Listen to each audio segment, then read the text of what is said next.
যার যা দায়িত্ব সে তা বিনম্রভাবেই পালন করুক।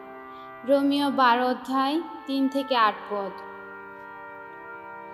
পরমেশ্বর আমাকে যে আধ্যাত্মিক দায়িত্ব দিয়েছেন সেই দায়িত্বের কথা মনে করিয়ে দিয়ে আমি তোমাদের প্রত্যেককেই বলছি, নিজের সম্বন্ধে যেমন ধারণা থাকা উচিত তার চেয়ে উঁচু ধারণা পোষণ করো না, বরং তোমাদের অন্তরে পরমেশ্বর যাকে যেমন শিষ্ট বিশ্বাস দিয়েছেন তোমরা সেই মতোই নিজেদের সম্বন্ধে সমীচীন ধারণায় পোষণ করো। কারণ আমাদের এই এক দেহে যেমন অনেকগুলি অঙ্গ প্রত্যঙ্গ আছে এবং সকল অঙ্গের কাজ যেমন এক নয়, আমরাও তেমনি অনেক হয়েও খ্রিস্টের সঙ্গে মিলনাবদ্ধ বলেই এক দেহ, এবং ব্যক্তিগত সম্পর্কে আমাদের পরস্পরের অঙ্গ প্রত্যঙ্গ।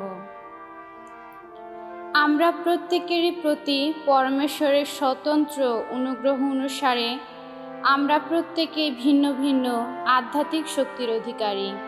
কাজেই যার প্রাবক্তিক বাণী ঘোষণা করার শক্তি আছে সে তা প্রয়োগ করুক তার বিশ্বাসবোধের গভীরতার অনুসারে। যার আছে সেবাকর্মের শক্তি সে তা সেবাকর্মেই প্রয়োগ করুক। ধর্মশিক্ষক ধর্মশিক্ষার কাজই করুক, উপদেষ্টা উপদেশ দানেরই কাজ করুক, সাহায্যদাতা উদারভাবে সাহায্য দান করুক।